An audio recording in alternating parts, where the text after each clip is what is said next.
"32 tahun lamanya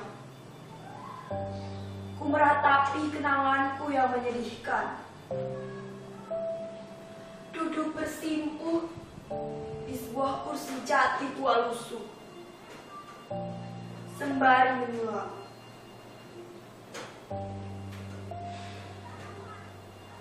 Kadang ku meratapi sesuatu yang telah hilang,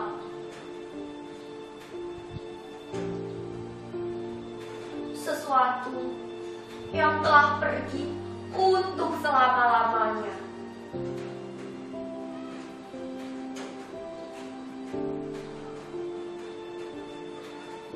Kini hidupku dipenuhi dengan kesepian. Kesepian dalam penantian yang tak kunjung berujung.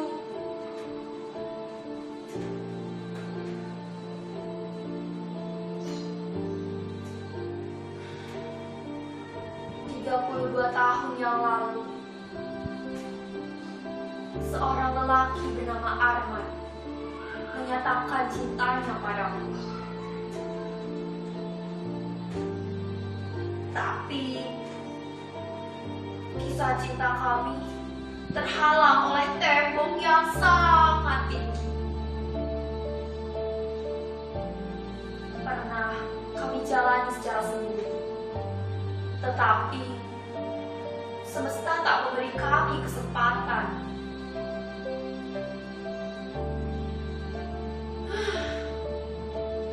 Semua serasa menyesalkan.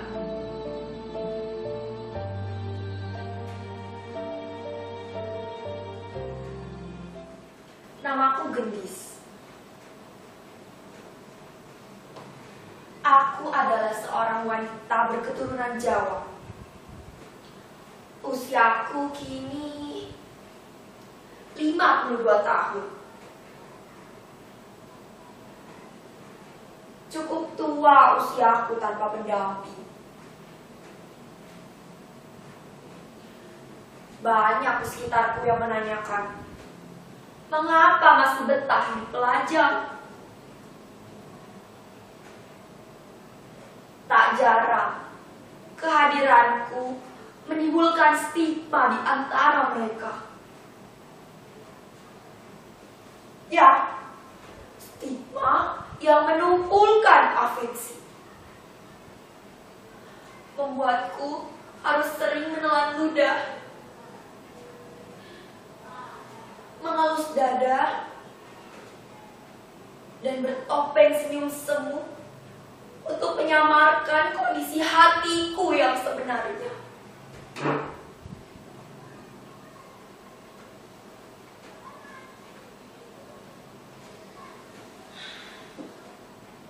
Semua ini berawal ketika umurku 20 tahun.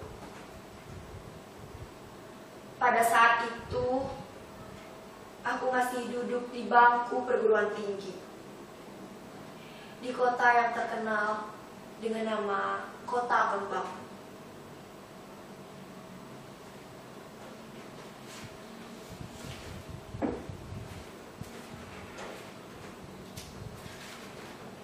Dulu, aku masih senang bersolek,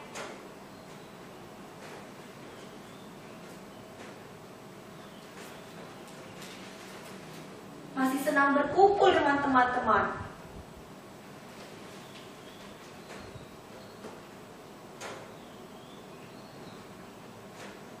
Dan Arman, bagaimana aku menjelaskan tentang dirinya?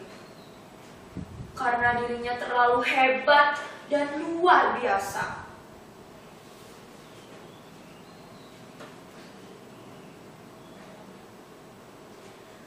Arman adalah pria berketurunan Sunda. Caranya berjalan menggambarkan bahwa ia adalah seorang yang penuh wibawa. Tatapan matanya bak elang yang sedang mencari mangsa. Perawakannya tidak terlalu tinggi dan juga tidak terlalu pendek.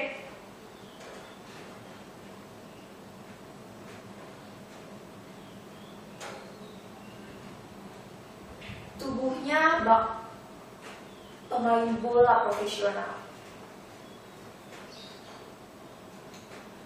Kulitnya sawo matang. Ya, bisa dibilang manis lah. Pertemuanku dengannya berawal ketika pada suatu hari aku sedang duduk di sudut lorong kampusku. Tiba-tiba Arman melewat dengan gagahnya. Wanginya yang semerbak membuatku menoleh ke arahnya. Dan ternyata Arman sadar akan tolehan itu. Betapa malunya aku ketika Arman melempar senyum manisnya sembari menganggukkan wajahnya. Dan pada saat itu, aku langsung bercerita kepada sahabatku, Sona Marlina. Ya, aku biasa menyebutnya Soma. Aku menghampirinya dan berkata, Som, dia aing ketemu jeung lalaki anu gagah. Terus, eta senyumna manis bisa. Soma yang penasaran lalu berkata, "Mana sok atuh bere nyawa ka urang bisi engke si eta masih jomblo, engke bisa lah jeung urang." Lalu aku menjawab, "Kau tidak bisa seperti itu. Dia milikku." Dan Soma akhirnya mengalah padaku. Setelah pertemuan itu, aku menjadi sering bertemu dengan Arman. Entah mengapa. Kemudian esok harinya, di pagi hari, aku sedang sarapan di kantin bersama sahabatku, menikmati roti dan segelas teh hangat. Tiba-tiba Arman menghampiriku. Betapa kagetnya aku di situ. Sampai-sampai aku tersedak. Dan Arman menanyakan padaku. Seperti ini katanya. "Hai, nama kamu siapa?" Aku di situ tersenyum malu. Mukaku memerah. Dan aku menjawab, "Namaku Gendis," sembari malu-malu. Singkat cerita, kami pun berkenalan di situ. Dan Arman tahu bahwa aku seorang pendatang dari kota Yogyakarta. Ketika Arman tahu hal itu, lalu sore harinya Arman mengajakku untuk berkeliling kota Bandung. Betapa senangnya hatiku. Dan Arman berkata, jam 4 aku akan dijemput di depan kampus. Aku menunggu dengan hati yang bungah karena ingin bertemu dengan Arman. Akhirnya kami pun berangkat. Dan Arman mengajakku ke kedai kopi langganannya. Kami menikmati kopi di sore hari, dialuni musik dari pengamen jalanan. Pada saat itu kami berada di Braga, dekat pusat kota Bandung. Sebenarnya aku tidak suka kopi, tapi aku pura-pura saja.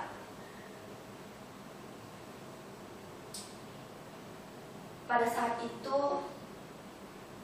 kami banyak ngobrol, bertukar cerita, dan Arman menceritakan kehidupannya, teman-temannya, dan juga mantannya. Dan ketika keadaan hening, tiba-tiba Arman menyatakan cintanya padaku. Pada saat itu aku sangat kaget. Bagaimana bisa seorang Arman menyatakan cintanya padaku? Dan kalian tahu jawabanku. Aku menjawab, ya. Sejak saat itu, kami menjalin hubungan sebagai sepasang kekasih.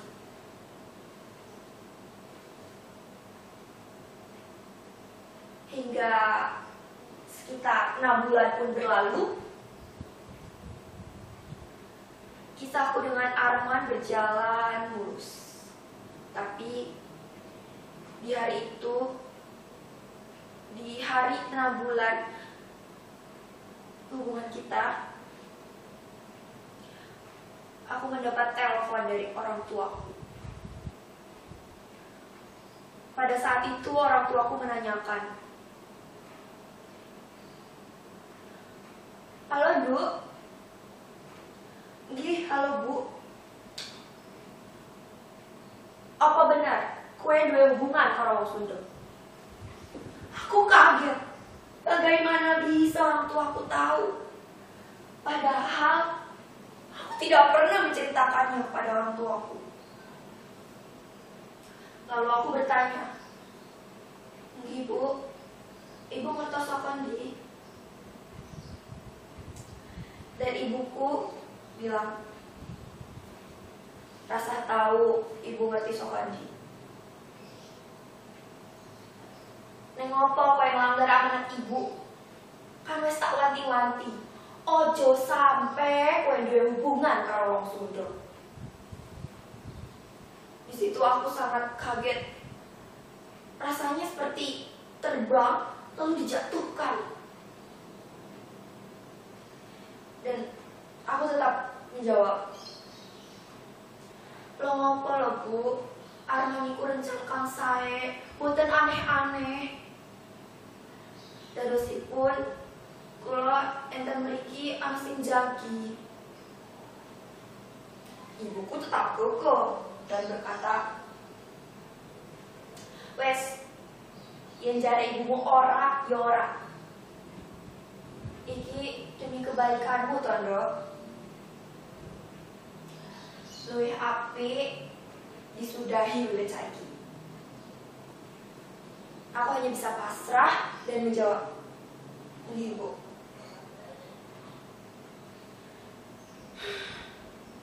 Sebenarnya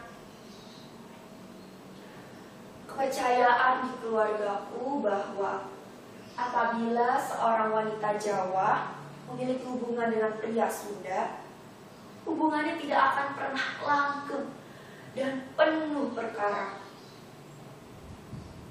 Sejatinya itu hanyalah mitos yang diturunkan turun-temurun melalui lisan dan juga visual.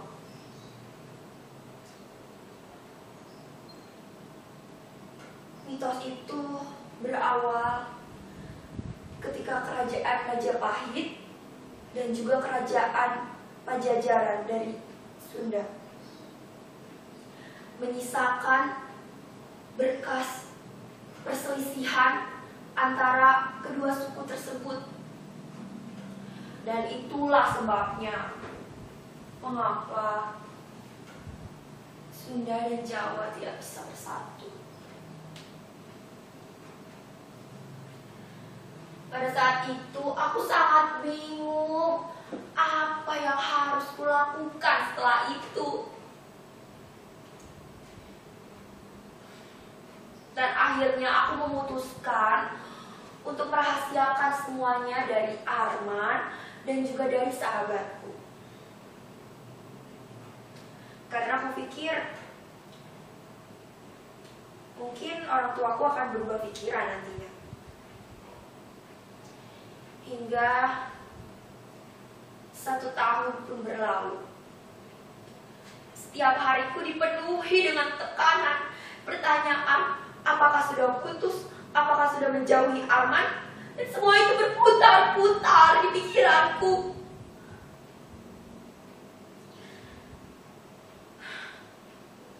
Hingga di titik lelahku, aku memutuskan untuk memberitahu semuanya kepada Arman. Betapa kagetnya aku ketika aku memberitahunya. Arman meneteskan air mata. Sosoknya yang gagah berubah menjadi pria melankolis.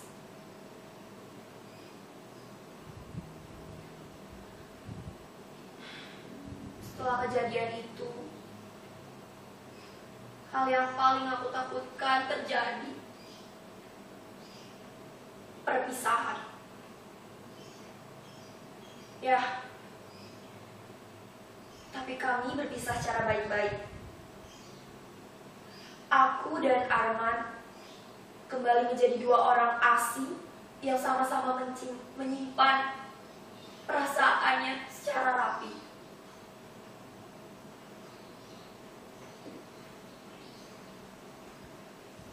Hingga lulusan pun tiba, dan sudah waktunya pula untuk aku pulang kampung asalku di Yogyakarta, meninggalkan Bandung dan seisinya yang penuh kenangan.